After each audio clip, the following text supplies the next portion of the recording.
정부가 바짝 달라붙어서 해도 해법이 쉽지 않은데 사실은 그때 파업을 넘기면 그 다음부터는 흐지부지해지는 이런 거였거든요. 파업이 예견되고 있었음에도 불구하고 그런 거에 대해 적절하게 미리 대책을 세우지 못하고 발등에 불이 떠져서야 인재사 서두는 이런 모습을 보이는 게 좀 안타깝습니다. 생계를 위협받는 화물 운전자들의 예견된 파업. 정부의 대응은 국태의원안 주먹구구식이었습니다.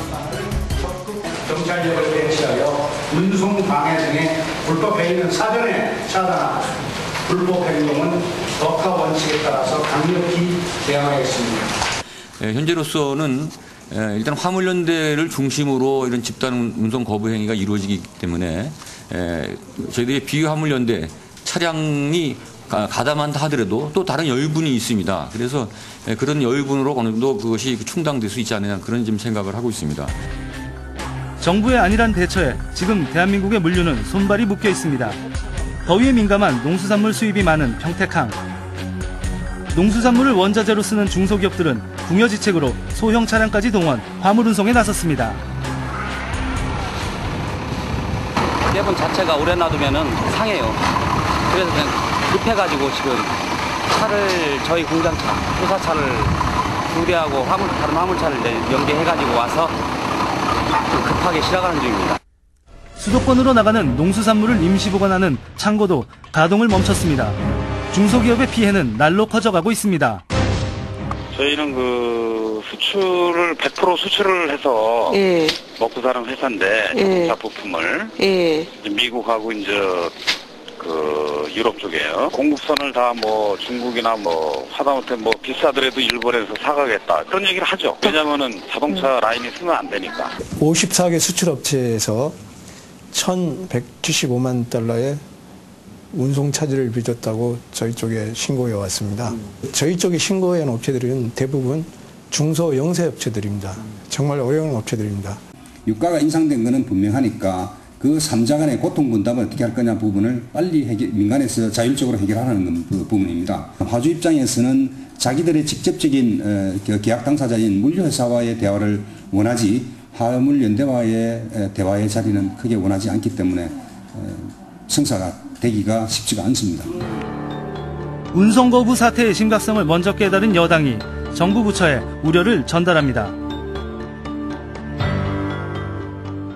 어떻게 하면 기업의 애로사항을 덜어주느냐.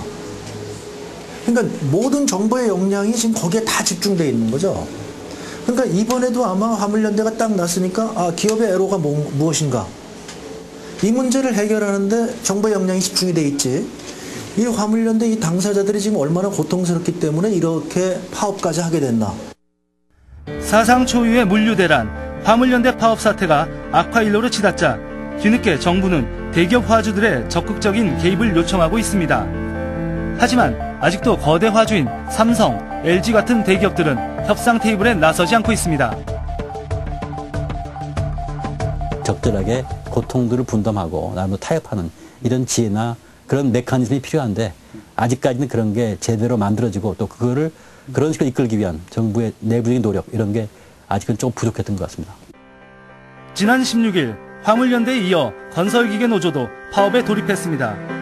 고유가에 파업 사태까지 겹쳐 서민경제는 더 힘들어질 것으로 보입니다. 이 악순환의 고리를 끊을 해법은 없을까? 고유가에 양극화가 겹쳐 있는 상황이기 때문에 서민들은 지금 극한 상황에 몰려 있는 것이고요. 화물연대는 조직이 가능하기 때문에 먼저 나왔을 것이다. 만약에 이 상황이 개선되지 않는다고 한다면 다른 부서에서도 아마 터져 나올 것이고 설사 그렇게 외형적으로 터져 나오지 않는다고 할지라도 그들이 감내해야 되는 고통은 아마 사상 최악의 그런 고통일 것이다.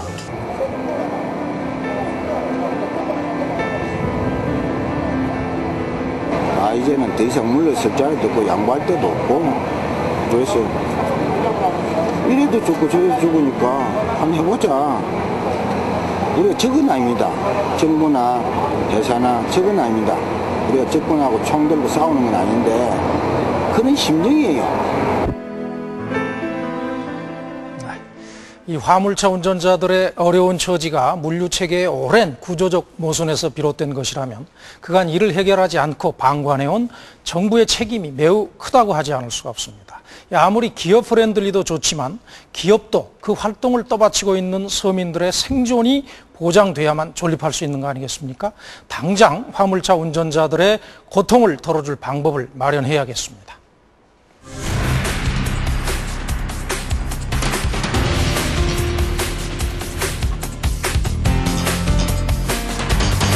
결혼 안 했어요? 운동복을 입고 오셨나요? 난 계획사다가 지나가는 길에 사람 있나 없나 왔는데 야 이거 뭐야? 떡삼 해야겠던데. 지난 참여정부가 언론과 끊임없는 전쟁을 치렀던 것과 달리 이명박 정부는 인수위 시절 이미 이른바 프레스 프렌들리를 선언했다. 새 정부는 프레스 프렌들리라고 선언했습니다. 이명박 대통령이 직접 밝힌 프레스 프렌들리의 뜻은 이랬다. 국민을 섬기는 마음으로 언론과 가까이 지내겠다는 정부 스스로의 다짐이라고 할 수가 있습니다. 프레스 프렌들리 100일. 그런데 기자들이 거리에 섰다.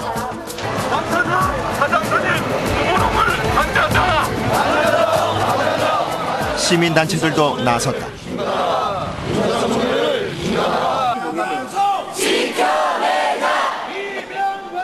시민들도 언론사 앞에서 촛불을 들기 시작했다. 이명박 정부의 프레스 프렌들리 100일. 도대체 언론계 안팎에선 무슨 일이 벌어지고 있는 것일까?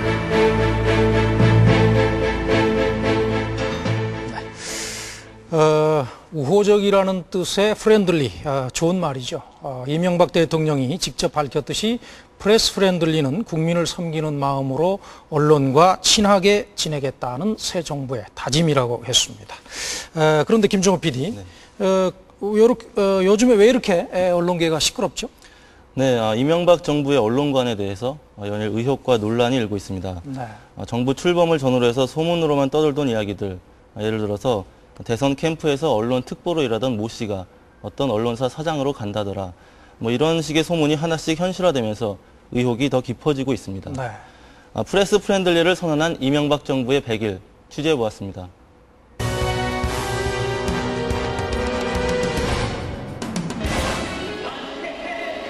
미국산 쇠고기 수입 반대로 촉발된 촛불 집회. 그런데 뜻밖에도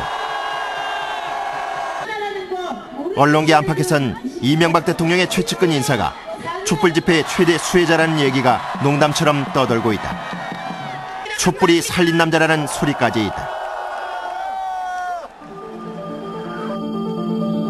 그가 바로 청와대 이동관 대변인이다. 1985년 동아일보 입사, 정치부장을 거쳐 지난 대선 이명박 캠프에 합류했다. 선대위 공보특보, 인수위 대변인을 지낸 뒤 이명박 정부의 초대 대변인으로 임명됐다. 거듭 말하지만 언론의 자유를 보장하겠다는 당선인의 뜻과 이른바 프레스 프렌들리, 언론과 가까이 지내겠다는 인수위의 입장은 확고합니다. 지난 4월 28일 밤 국민일보 편집국장에게 걸려온 한 통의 전화. 청와대 이동관 대변인의 전화였다. 자기 기사 쓰는 것을 알았겠죠. 그러니까 저를 아니까 이동관 대변인이 그래서 이제 기사를 쓰느냐, 쓴다, 이런 얘기를 했죠. 그럼 어떻게 할 건데? 그러기에 내부에서 어떻게 써야 할지 지금 논의 중이다. 이렇게 얘기를 했죠. 이동관 대변인께서 뭐라고 하셨나요? 잘 좀 봐달라고. 이동관 대변인은 당시 국민일보 편집국장에게 이번 것만 넘어가면 은혜는 반드시 갚겠다고도 했다. 문제는 땅이었다. 이 대변인은 2004년 부인 명의로 농지 만여 제곱미터를 구입했다. 직접 경작해야 하는 농지였다. 그러나 그는 허위 농업계획서 제출로 땅을 샀다. 국민일보는 추가 취재 기사를 내보내려고 했다. 이 대변인의 부인이 허위 농업계획서를 대리로 제출했다는 의혹을 다룬 기사였다. 이동관 대변인은 재차 국민일보에 전화를 걸었다. 얼마 후에 다시 전화가 또 와서 논의했으면 어떻게 쓰기로 했냐. 이런 문의를 또 하고 그랬죠. 한두 시간 후에 다시 왔나 저한테 통사정을 했죠. 아이고 좀 봐달라 이런 식으로. 그리고 다음 날인 4월 29일. 국민일보에선 이동관 대변인의 땅과 관련된 기사는 찾아볼 수 없었다. 그것이 이동관 대변인의 외압 때문인지 아닌지 국민일보 편집국장과 노조의 주장은 엇갈린다.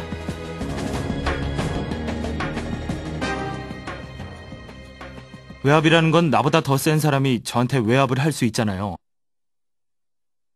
그런데 청와대의 대변인이 신문사 편집국장한테 압력을 행사한다는 것은 저는 어불성설이라 생각하고, 만약 이동관 씨의 전화가 없었다면 그럼에도 불구하고 이게 기사가 안 된다고 뺐을 것이냐, 그걸 가정해보면 답은 나온다고 봅니다. 답은 나온다고 보고요.